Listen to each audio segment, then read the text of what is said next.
I'm Allendale's Chief Meteorologist Ryan Martin with a look at your midday weather update. The latest check of model data at mid-session and the surface analysis are not giving much of a hint of needing to change the overall forecast pattern much. We've got a frontal boundary that's moving across parts of the western Corn Belt. This is a dying front. We know that because the northern part of it, let's just say from the Iowa-Minnesota line northward to the low in northern Manitoba, is now occluded. That's a mature and dying front. Does that mean we're not going to see any more precipitation near that? No, it doesn't mean that at all, but it means this thing is winding down. Cool front stretches from there back down across parts of Kansas. Warm front settles into parts of Missouri. However, as this front dies, we look for the moisture to get kind of stretched thin and fall apart. We do not look for this to make much progress farther east. The cloud cover probably will, but moisture is going to be very hit and miss. How hit and miss has this been? Well, you know what? The radar picture yesterday gave a great view of precipitation as this crossed the Central Plains. It really looked like a large part of central Kansas into south central Nebraska, down into north central Oklahoma was getting anywhere from a quarter to a half an inch of rain. Talked with some people out that way.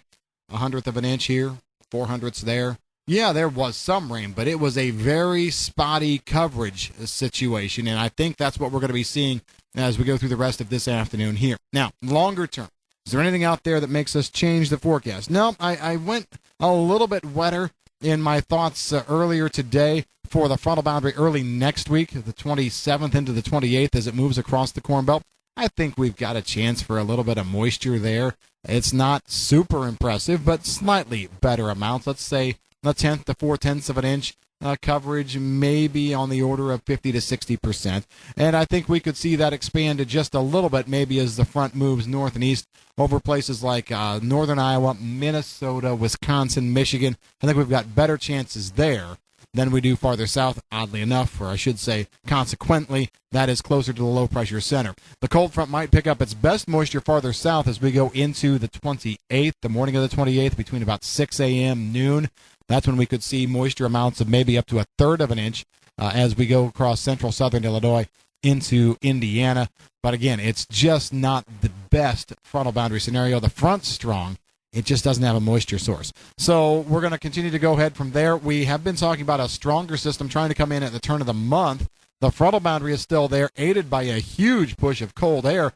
But what's interesting is the models seem to either want to go not as cold and wet or much colder and not so wet. And with the way that the model runs have stacked up, I guess I'm leaning toward the bigger push of cold air and maybe not so wet conditions. We kind of hinted at that this morning, and there's no reason to change from that at mid-session because the high pressure dome is substantial. We're looking at midnight the 1st. So we're talking midnight the 1st through about 6 a.m. the 1st of November.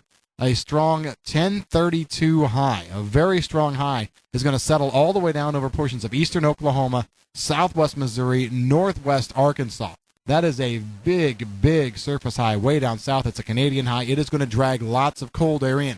Problem is that cold air cannot hold as much moisture as the warm air. So, it's not like we're looking at a major warm-up ahead of it. We don't see a big warm front followed by a cold front scenario. So we never juice the atmosphere up that much in this scenario. And so, therefore, the only thing that we're wringing out of the atmosphere is moisture that's already been there. And that leads to a lot less moisture. So I'm kind of trending that way now. We're far enough out. If we saw a couple of model runs go back the other way, maybe retreat the cold air some, get a push of warm air in ahead of it or something like that, I'd probably change my tune on moisture. But right now, I'm thinking we can get through the end of next week and into the weekend with very little moisture. That would be good for harvest progress, especially since the high is a slow-moving high. We don't see it exiting, for example, the Atlantic coast, the mid-Atlantic states, until sometime as we go into Tuesday the 4th or into the 5th. We'll follow that with a clipper-like system for the northern part of the Great Lakes. Minnesota, Wisconsin, Michigan could see some scattered moisture Tuesday into Wednesday. Guess I'm not overly excited about moisture anywhere else out of that. And then we'll kind of flip it a bit. After that big cold push, we see a ridge trying to develop over the plains. Temperatures might go back to above normal there for a bit. If you've got a big ridge, it looks like it's always going to be followed by a trough. So keep that in mind. This could lead to a significant front around the 7th into the 8th. I'm looking more and more for moisture that could add up to quarter to half inch or more. as we go through the 7th or 8th. So with regard to harvest delays, I guess I'm not as keen on talking about them right now. We're probably going to be seeing scattered delays. But these latest models and my forecast tweaks here do not indicate that we're looking at widespread, large harvest delays as we go into the first week of November.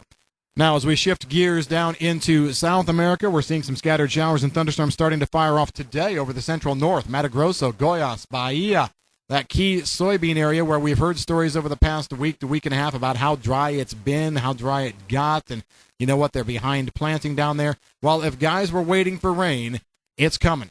I have estimates over the next 10 days to 2 weeks of 1 to 3 inches of rain. I've actually heard higher amounts, seen a few emails, seen a few other forecasts that are saying 2 to 5.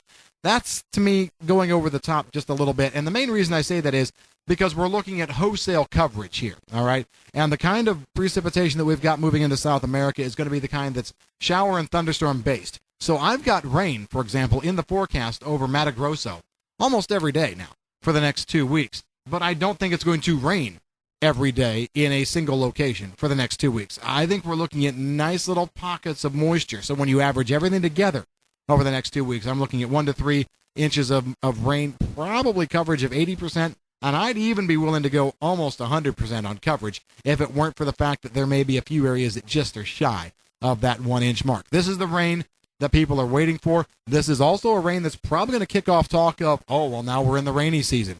I've already had a couple of people say, well, shoot, if they're trying to plant right now, why can't they? Or how are they not going to be able to plant if it's raining? Well, that's true, but the soil conditions in South America, usually 1 to 3 inches of rain doesn't chase them out of the field, especially if they've been waiting for the rain to plant. So this looks like it's a good development for South America. The only place it looks like it might be just a little drier, Argentina. 2 fronts over the next 10 days, but they're not big ones. So timely rains. I'm not worried about droughts or anything like that, but they're not getting near as much rain in Argentina the next 2 weeks as what we're seeing farther north in Brazil. That's what we've got in your forecast here at midday. If you've got any questions about the weather, give us a call at Allendale. I'm Chief Meteorologist Ryan Martin.